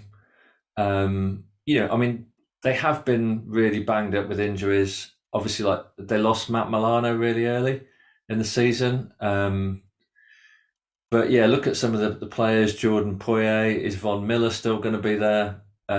It kind of feels like they had their chance. And I mean, the Bills have had plenty of chances. I have to say, I'm starting to get a bit bored of the Bills-Chiefs rivalry. I know there's been some good games, but I think whoever won this game are going to get minced by the Ravens. Do you think? Yeah, absolutely. I just think the Ravens are too strong on defense. I don't think the Chiefs' offense has been good enough for a long stretch of this season. Mahomes always seems to pull out things, but they need a consistent wide receiver one, and I think MVS had a good game, but over the course of the season, they've really suffered with their receiving core. And again with the Bills, Diggs has been very quiet the last few weeks. There's obviously, and they lost Gabe Davis, so I don't think either of these teams would have been able to put points on the board for the Ravens. I will say I don't think the Ravens' offense looks that good, even though Lamar's playing like better than usual in the playoffs. I can't decide if the Lions do get through who I want to win in the AFC, because I'd want to play the Chiefs again every time. I feel like Lamar will just tear us a new one. We still haven't figured out how to play rushing quarterbacks, but Mahomes can do that too. And both teams on defense have been fantastic. Kansas City's a top 5 defense, have been all season, and Baltimore are a top 2 defense, and arguably they're not second anymore after the Browns kind of melted in the playoffs. So, it's going to be a really interesting matchup. And yeah, the Chiefs' offense hasn't been up to much, and yet Pacheco has still been fantastic. Kelsey has had a really down year, but he's still a massive threat. And Rashee Rice is one of the stories of the year. I mean, he's been absolutely fantastic. So while their offense hasn't been up to their standard, they've still got 3 guys who are absolute weapons, apart from Mahomes.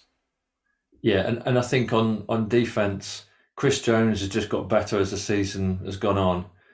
And I mean, L'Jarius Sneed is just a monster. He shut Diggs out. He shut Tyreek Hill out a couple of weeks ago. He's having some season. Yeah. Can you believe we're here? Like, genuinely. I'm still kind of pinching myself about this, because it's felt during my fandom since 2010, 11, that football was just this fun thing where my team play until mid-December and then we enjoy and sit back as a neutral for the rest of the season, and that's been my life for 15 years. And I've been okay with that, almost. Like, in some sort of horrible way, I accepted and then almost slightly embraced going into the playoffs, knowing I was just going to enjoy it. And suddenly, holy shit, we're here. I turned on the TV this morning, and I think it was Good Morning Football, and they're like, we're down to 4. Just Baltimore and Kansas City and San Francisco and Detroit. Well, I mean, that's how I was thinking. I was like, we're one of the last 4. Like, that's amazing. Because I think you forget how hard it is in this league. Like, I don't know about you, but I still can't help but making like soccer comparisons. So getting to an FA Cup semi-final doesn't seem like that hard, does it? I mean, it's an achievement, but whereas I think getting to a conference championship is so much harder, even though effectively it is still like the semi-final. So I'm kind of thinking, we're in the semis, we're in with a shout, but it's such an achievement to get through that whole 17-game season and then through the playoffs and the seeding process. And when you look at the teams that, whose seasons are long finished, you just think, wow, because think about the 2 teams that we've just beaten. The Rams and the Bucks have both won Super Bowls in the last few seasons. Like, we've just beaten 2 recent Super Bowl winners. We've not beaten 2 teams that, small fry have come out of nowhere. We've beaten 2 teams who've done it on the biggest stage in very, short memory, and that's a massive achievement. Because 3 years ago we weren't worth a piss. We were absolutely, rotten as anything. That last season of Patricia. I mean, pick any of the Patricia seasons, it was just felt like a rotten team with, rotten management, bad coaching, and players that didn't give a shit. And, just look where we are now. It's like an unbelievable transformation. And I mean, even to when the last time the Lions had moderate success, and talk about the the highest win percentage head coach for the Lions in Jim Caldwell. We never felt like in that regime that we were going to go all the way personally. It felt like we were a good team that was scraping into the playoffs deservedly, but just about in 2 of the 4 seasons he was in charge, I think. And that was as far as we were going to go. But we were going to be grateful we got to the wildcard game. And that was sort of our ceiling. We weren't big threats. We were feisty. Stafford and his weapons. It was like, oh, they'll challenge you on offense, but that defense will fold. And, you'll get your play. Don't worry about it. Whereas now, even with... everyone says, oh, this is the worst defense in the playoffs remaining. But they're turning the ball over quite frequently, and they're ending drives with big sacks. They're just giving up chunk plays too. But it feels like if you want the defense to make a stop, the Bucks with the ball out of the half had to punt, which felt like a really big point because the momentum had swung their way. If we'd given up something there, that would have been really disastrous for us. And then when it came to other bits further on down the game, I think we forced another. We went up 14 and then we forced a 3 and out or something, and then we ended up giving the ball back or something like that. The defense can make plays, and then the offense. Well, it feels like it's more balanced than Baltimore. It feels like it's more reliable than Kansas City. I feel like we're firing more than San Francisco at the moment. I'm trying to forget about previous Lions eras, but from what I remember of the Caldwell era, it felt like every single game we had to have a perfect game to win. Stafford had to have a perfect game. All our receivers, we couldn't afford a drop because whatever mistake we made, that would crush us. And it feels now that we're winning with a margin of comfort. Obviously, we still have to make big plays. Everyone still has to do their job, but there isn't that kind of knife edge that you had during the Caldwell era where once one thing went wrong, it just instantly fell apart. I mean, and don't get me wrong, I feel like that knife edge, the cliff edge still exists, but what we've done is we've flipped the script on that cliff edge where we were the team where there was a key play and we were getting the 30%, 70% position. It's 70-30 the other way. We're the one dictating terms. When it comes to a big play, it tends to be that we're going for it on offense on 4th down and 2. And it feels like that's the advantage us. And we're clutch. I know that we were clutch in the Stafford era, that he made some fantastic plays when we really needed it. But it felt like that was to get us out of trouble, where it feels like this is to get us in front. And I mean, like when Gibbs ripped off that huge run for the touchdown, in the Caldwell era, there would have been a flag on that play. Yeah. Oh. That's how it would have gone down. And the fact that we can be clean. We had very few penalties in that game. I can't remember how many penalties we got, but one on offense, and we had the hold on Melifonwu on defense. I can't remember if there were any others. There weren't many. You're right. Oh, we had the chop block as well. Maybe that was the one penalty on. Hang on, I'll have a look. One penalty on offense on Montgomery for the chop block. On defense, here we go. Ash says 3 penalties for 17 yards. Thank you very much. I mean, that's a clean game, that is. Yeah, definitely. Against a dynamic team on offense. I mean, Rachaad White is not the most productive back in terms of yards per attempt, but it's because the offensive line isn't a great run-blocking offensive line. But he's a dynamic player in of himself. And then with Chris Godwin and Mike Evans, and Trey Palmer's done bits too in these playoffs, and Cade Otton was the reason they won the game last week after going 8 catches for 90 yards or something. And Cade Otton had a good day yesterday. I thought he was great. So, there we go. Blocking the back on the punt return. Thank you, Ash. Okay. Any other thoughts you had? I just wondered what you thought about the Niners as a matchup. Like, just initial thoughts. I know we're going to do a preview on Thursday, but just what your thoughts are in terms of whether that's a favourable matchup for us.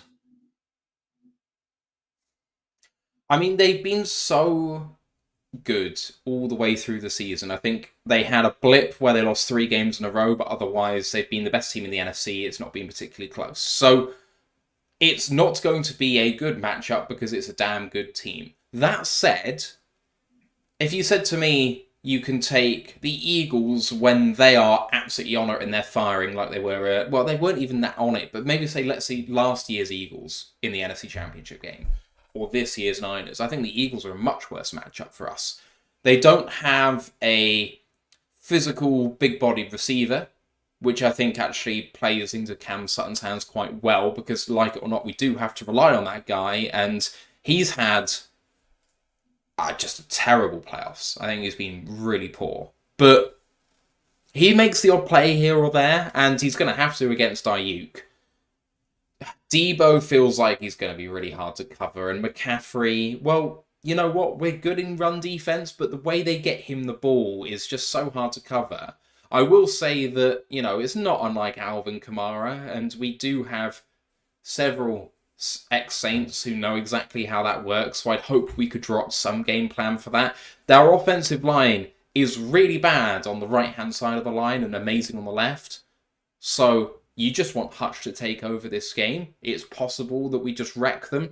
Purdy doesn't look like he's having a fantastic... Well, it's only one game, but he didn't play well.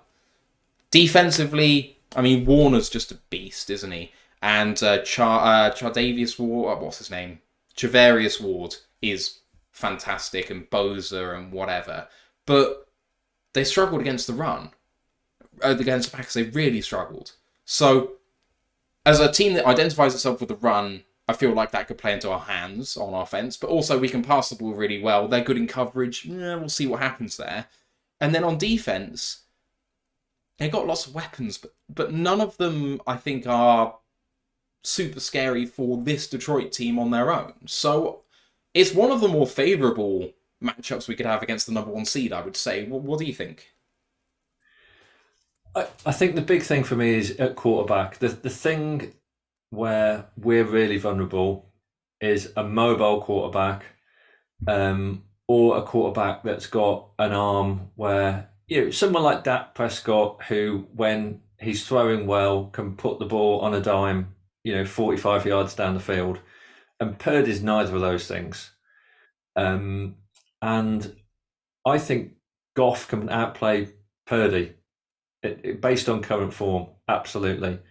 And I think that's the one thing where we can always lose a game, is just when you have a quarterback who's playing out of his skin, who, when you just think, we've got him in a third and long, 3rd and 12 situation, and a Mahomes or a Jackson will wriggle out and put the ball 30 yards on a rope, and it's that where I always feel we are susceptible to getting beaten. Nothing else about the Niners particularly scares me, because I think McCaffrey is someone that we can absolutely contain based on how we've been scheming on defense.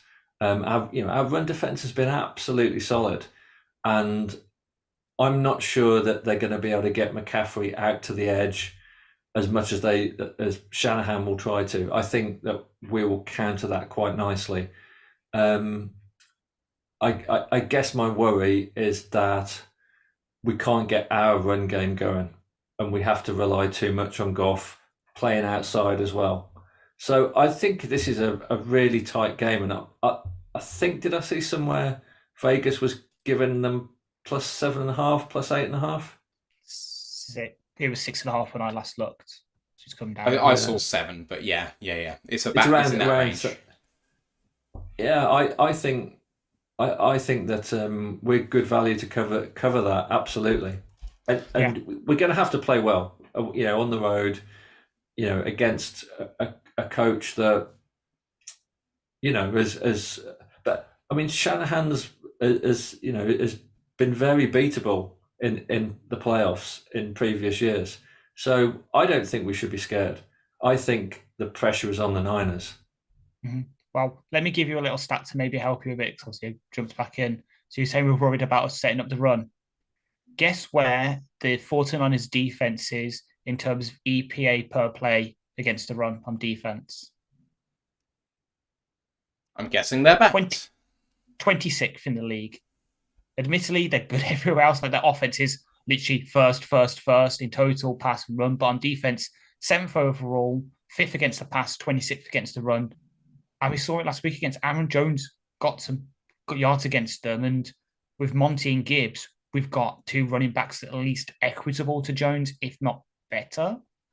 So yes. I think we can definitely run the ball on them.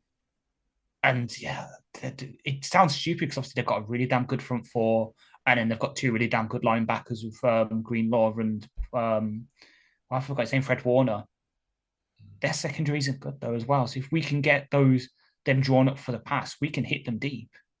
Especially with I can see JMO just like this. I can see this being the JMO breakout game.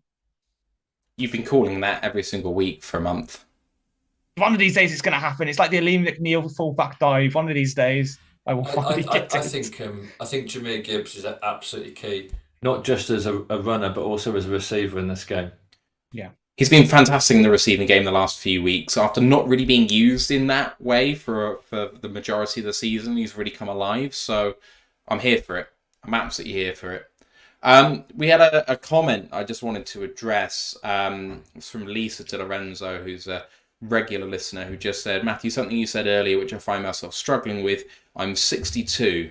If we don't win it all, it would be very difficult for me because I would love my team to win a Super Bowl before my end. And I think there's a lot of Lions fans in that boat. You know, that would put your date of birth after the last Lions championship in 1957. And, you know, there's a lot of Lions fans who've been waiting all their life for this. So even though I can happily sit here right at the top of the show and say, we are the epitome of playing like we've got house money on this now, because no one's going to expect us to beat the Niners, and then whoever we face in the Super Bowl, we're going to be underdogs too. So it's like, if we win, great, but if we don't, it's been a great year. But a huge portion of the fan base are going to be absolutely crushed if we lose. And I don't think the players are going to feel that, but they are carrying the weight of the entire state on them. And I mean, hell, maybe even the majority of America being, as the New York Post calls it, the true America's team, because the majority of the geographical area of the United States are pulling for us to win it all.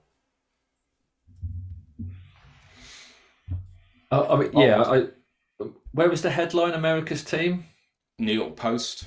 New York Post. Yeah, very respectable publication. I think it's the equivalent of our Daily Star. Yes, you are correct. News of the World, maybe. Even worse, yeah. Mark just came in and said, no, it is not. I mean, it just feels surreal to be having like these conversations. I'm just waiting for like Ryan and Ant to come in and start talking about the draft. Yeah, but we're not. We're talking about another game. If you want, I can start. No, not yet. I will just say to Lisa in response, I know that our schedule next year is going to be harder, playing a first-place schedule, and the rotation doesn't look like it's going to be in our favour. But if you believe in this regime, and you believe in the pull of what we've done as being attractive to free agents who buy into what Campbell does, and you buy into Brad Holmes when looking at that pool of free agents who aren't going to bring in just the ring chasers, but people who really do buy into what's happening because the culture then doesn't change. And you buy into Brad Holmes continuing to make good draft picks and being able to get production from rookie players, even though we have a harder schedule next year, which seems undoubtable to me, that there should be no reason why, even it's through the playoff route, because if you have a look at any of the other teams, and the Packers route is much easier than ours next year. It's not even funny how different it is. That we should still feel like we're going to be competitive next year when it comes to expecting us to get back to maybe at least the divisional round next year. I always thought next year was going to be our year, not this year. I always thought that we were still 1 or 2 players away. Like, imagine if we had a CB1. next season. It doesn't matter who we play next season. If we've got a CB1 next season, then I'd feel a lot more confident going into every game. That's fair. Yeah, I completely agree. So you're preaching to the choir there with my catchphrases these days. Many thanks to GA2 Skip for subscribing with Prime. It's their 4th month doing so. Thank you very, very much. We've got Campbell's press conference, which Ash has transcribed for me, which is fantastic. Do you want to run it down since you've been writing about it? You know what the tone was that was true, yeah. True. It's actually this week we've got a lot more because he did waffle on a bit of some bits, but it's good. So he obviously starts off his open remarks. He says, we set the tone in the third quarter, and it's ground out from there. We had to play aggressive against them, and it worked. So same with that, obviously getting the sort of 2-3 and outs to start on their possessions in the third quarter. It gave us some momentum. And then when we needed a unit to step up, they did it. So he was referring mostly to the defense and the run game there, again, for the second half. Then he was asked a bit about AG, like, oh, yeah, what did AG do to set this up? He's like, he grinds for hours on tape to prepare himself, the coaches and the players to get the best calls for the situations. And not only does he know football, but he's a great leader. He's got it. He's got great communication. He's a great teacher. And he's better looking than him. Dan's actual words. He had to say all these nice things and then end it with like a sort of like a snarkastic joke. Shows probably how close they are, the good friends. On the non-timeout at the end, when he says it's on him, he should have bled the clock down more to not put Bowles in that situation. But he concurs with Bowles and with Matt that the game was over. There was no need to call the timeout. There was no way Tampa were getting back into the game. So he completely agrees with that. He was then asked about Ragnar obviously coming back in and like how important Ragnar is. He says when the other players are going through special team periods, the offensive line, Goff and running backs go into one of the meeting rooms and just run through blitz pickups. If they face this look and this person comes, this is what you're going to do. And it's imperative that Goff and Ragnar need to be on the same page for that, which obviously happens most of the time. So if they run a look that they haven't done since week 2, Ragnar and Goff have both got to pick that up, agree that it's that look, and set up the protection right. And for the most part, they do that. And that Frank loves knowing the stuff. He loves being tested on like his sort of mental recall with this. So much so that supposedly he's calling up the assistant coaches at 4:30 in the morning, demanding the game plan for this week, so he can start breaking it down and working out what he needs to remember and what to discard. And then he was obviously asked, hinging on that, about Jonah. It's hard to say if he'll be back for the Super Bowl. It depends on how fast he heals from the surgery, but the timeline is certainly there for him to be back for the Super Bowl. So I think it was a bit more serious than Ragnar's one where he took the week off and then he was back to normal. I think this was a bit more for serious injury. But then he went on to say that offensive line depth is big for us. It's useful to have guys who have banked a lot of reps for us, and having the time to prepare properly with the guys this week will help Courier Shika. So expect him to start at left guard against the 49ers. That might be a bit interesting. Me personally, I would have started Dan Skipper at left guard. Let's get him versus Armstead after the bullshit remarks that Armstead made about Skipper in the offseason last year. And then on the fans, the only thing that he wanted to happen that didn't happen this year was a blown out eardrum, but we'll work on that next season. Again, sort of teasing the fans like, okay, you did great this season. We need you to do even better next season. On the inactives, so he was asked specifically about Charles Harris and Walker. They're consummate pros. They go about their business and give us everything they can. They help the guy across from them prepare for what they're going to face. So last week, he specifically picked up that Charles Harris was basically going up against Decker, getting him ready to face Byron Young. And there was 2 absolute great rushes that got past Decker, and it helped him learn how to handle that kind of edge rush. And it really helps. So basically saying that basically scout team at this point, which is a bit harsh for 2 guys who are very seasoned pros, but they're happy to do it. They want to help the team whatever way they can. And they're being very useful for the younger guys and being mentors. Obviously, Charles Harris with like Hutch and Houston and Pascal, sort of getting them up to speed with how to do certain things. And then obviously Walker with Kirby, with Iffy, being useful guys. And then he sort of ended, he was asked about the non-football stuff, which partly is probably the media stuff to do with like all the interviews and that for him, but also obviously AG and Ben Johnson interviews, not Disner. Disner's turned down the Panthers. Thank you, sir. Which is good to hear. But he says he doesn't know entirely what's to come with that kind of stuff. But he said he himself will turn his back on any, I've said extracurriculars, but any stuff like that. So non-football, so media interviews and that, if it's needed so he can get ready for the game. So I think he is probably going to take over more the game planning this week to ease the load for AG and Ben, while then maybe have a couple of more Zoom interviews, because I think after this they won't be able to then interview until after the Super Bowl. So I think in the bye week between the championship game and the Super Bowl, I think they can, but I'm not 100%. 100%. Yeah, and that's how it ended. It's basically him saying he'll do that, and then he obviously went off to do his thing. So it was a good little press conference. He's definitely happy. He's a definitely happy guy, but obviously he did also mention his things to clean up. So I'm sure some people were getting chewed out a bit, but for the most part, happy Dan, which is good to see. Couple of questions that we've had. Mike the Marina said, question for later. Any healthy scratch players you are playing this Sunday? Any thoughts? Only one I can maybe see is Houston, potentially.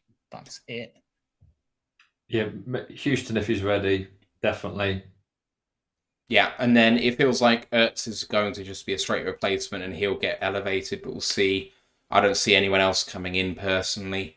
I didn't actually list in our news, but it did happen since the last time we spoke to the people on Thursdays. We did actually re-sign Julian Acquire to the practice squad, didn't we? So he's available for elevation should we require him.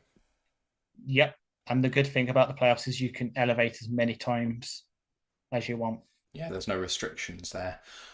Final question. Joshua Mercer 7 asks, does Kindle Vildor get signed for next year, and asks, cornerback room get revamped during the off-season? I would sign Vildor, but I also do agree the CB room needs to get revamped. So people on the Discord, if you join the Discord, I'm doing the promotion again like I did yesterday, but I've posted a mock draft in there today where my top 2 picks were both corners, because I think we really need to rehaul this, especially if AG sticks around. It's going to happen. Like we've done the front 7 now. That's to a good standard. He'll probably want to get his alpha guy now to really play his scheme. So I can see it getting fully revamped. As much I hate to say it, I can see Jerry testing the market and getting a starting job somewhere else on a decent contract. He's probably not going to be back. Sutton we're stuck with. I don't say stuck with because he's a good CB2, but he's going to have to get relegated to that CB2 role. He can't be the alpha anymore. And someone in the depth's going to go. So Chase Lucas is obviously on the roster, but he hasn't really been playing. He's probably gone. He's probably going to go and chase a role somewhere. Maybe Khalil Dorsey could. Maybe Gilly, because the team believes in him, but he's been inactive for the entire season. Maybe he want to go and get a role somewhere where maybe he can get a CB3-4 role and get some snaps somewhere. I think that Sutton will be, if we properly revamp our cornerback room, Sutton will be CB3 and Vildor and Gilmore will be on the practice squad. I think Vildor's cornerback 1 at the moment in terms of how well he's played. Yeah. I think he's outperformed Sutton for the majority of when he's been on the team. But Sutton's always gone up against a harder receiver. Potentially true. Although there have been plenty of teams that have had 2 good wide receivers where he's had to go up against someone really good. And I think he's performed better in that circumstance. And I mean, so yesterday, actually, his assignment isn't too bad because he's probably going up against Trey Palmer the majority of the time. It's tough. So Evans was mostly up over Sutton. Yeah. Let's see if there's one better shared. Yeah, I mean, Evans is one of the best receivers in the league and has been for 10 years. He has been, yeah. So, Vildor had Godwin, I think most of the time, 4 targets, 1 reception. Maybe had how many on Palmer? Yeah, 1. And then Palmer split time equally between Sutton and Vildor. And let's use Trey Palmer because it's kind of equitable. Sutton both gave up a catch to Palmer and 1 target. Kit Vildor, 9 yards with 0 yards after the catch. Sutton, 23 yards, 10 yards after the catch, and a first down. I think the thing for me about Sutton is he hasn't just looked bad. His technique has been poor as well. So you had Evans just sidestepping the jam at the line, and it was like, wow, that I know Evans is good, but you wouldn't say that him being quick twitch on the line was one of his big things. And yet Sutton's been beaten off the snap like that is just worrying.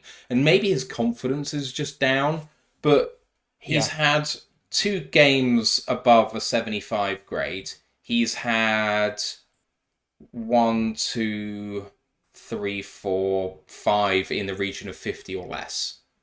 Like, it's been harsh. And so one of his worst games of the year was against Carolina in week 5.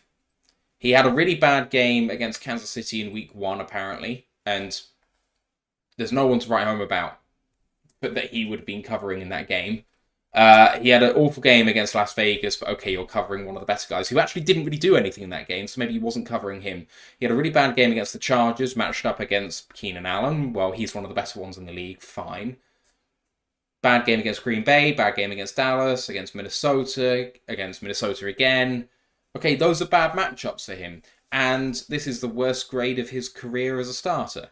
But is that going to get better against the second and third guy? Because it feels like to me that his problem isn't really who he's going up against, but the problem has been him.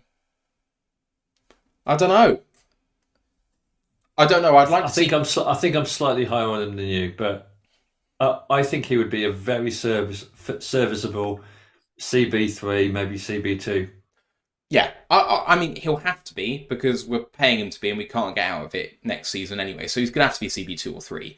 But he can't be CB1, which means we need to take a big swing somewhere. And it doesn't feel like that's available in the free agency unless someone gets cut as a cap casualty. So it feels like trade or draft is the only way. Isn't Snead in free agency? He's going to get re-signed, that's the thing. I think a lot of these guys you'll pick out. So, for example, one I'll be looking at is Jordan Lewis, who you might remember was getting 1 interceptions on Goff against Dallas. They're going to re-sign him. That's the problem. You look at all these big name Isn't guys. Kansas City got a bad cap situation? They might do it. Spot track.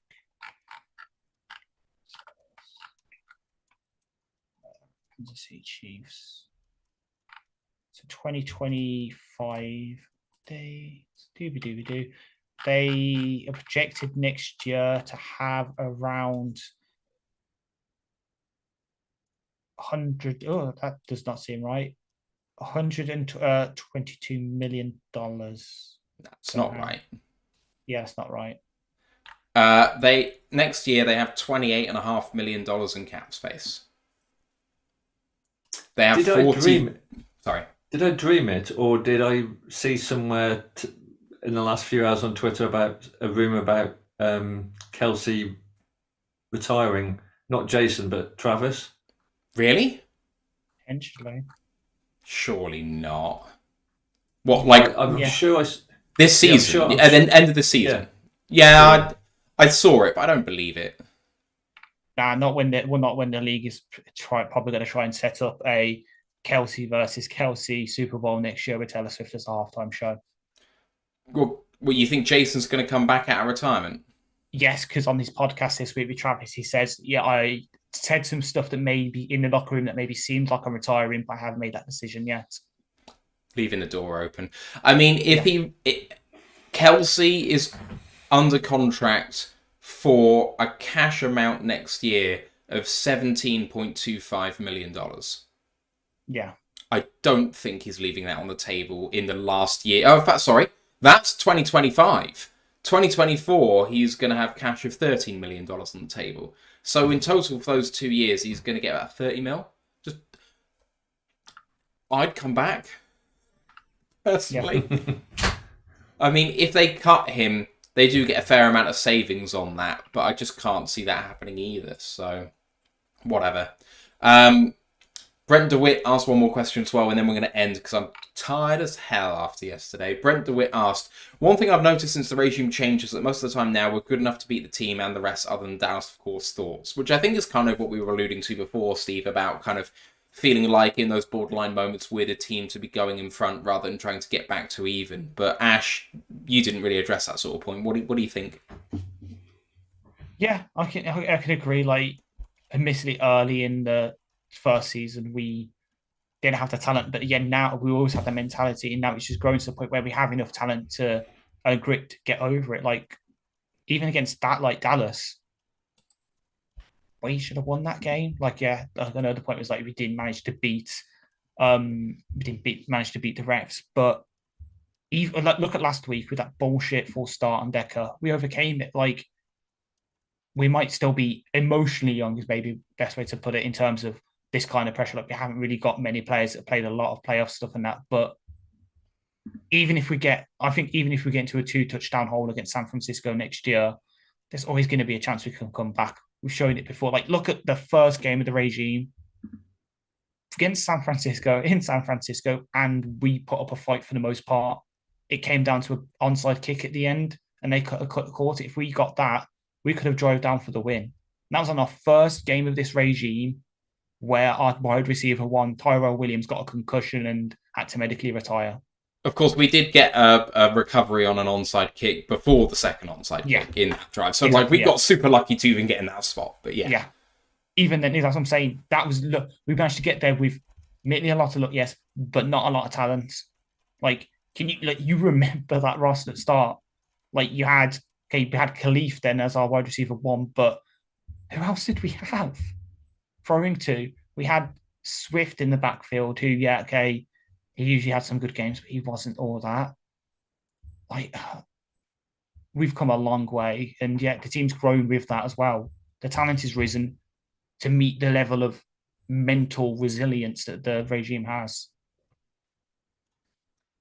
All right, I think we've gone on long enough here, so I'm going to call it there. San Francisco and the NFC Championship preview is going to be later on this week. Now, I've got it penciled in for Thursday, as we normally do, but I will leave that up for grabs and maybe see if we can move it a little bit to get some more people on the show, because I know Thursday evening is not the best day for the rest of the guys, so potentially maybe have a look at Friday to do that. I don't know.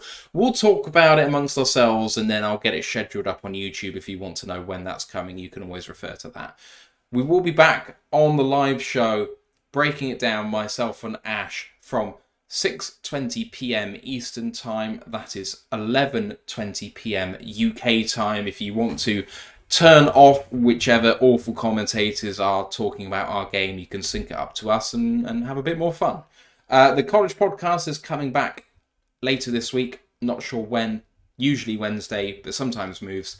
They are going to be previewing the East-West Shrine Bowl. And if you want to go back, they've also talked at length about the Hula Bowl, which was the first All-Star game. So Hula Bowl is the really unsung hero type players that might be day 3 or later for basically all of them. They're coming from small schools. They're coming from FCS and D2 and all this sort of stuff.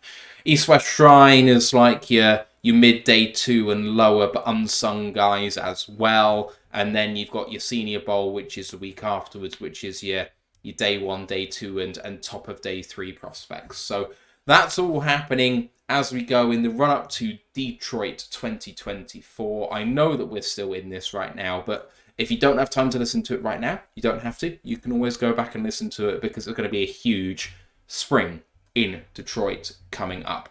You can find us on our socials on Royal Lions UK on YouTube, Twitch, Facebook, Instagram, Twitter, and TikTok. And the group for worldwide fans is Detroit Lions Fans UK, One Pride Worldwide. It's the website where you can find Ash's preview articles. And I mean, with all this going on, you may find some others there as well in the next few days. rotluk.com. Please don't forget to subscribe and rate us 5 stars on your podcast provider. And any comments and anything like that on this video is, of course, really welcomed. It helps the algorithm. And, of course, it's just great to converse with you guys. Don't forget the Discord channel, though, because you can just talk with us all week there, too. Just remains to me to thank Ashley Soden and Stephen Collins for doing this with me. And to you, dear listener, the Lions are now 14-5 this season, going for number 15 on Sunday. Let's go, Lions. One Pride. One Pride. Pinch me, I'm dreaming. Recording stopped.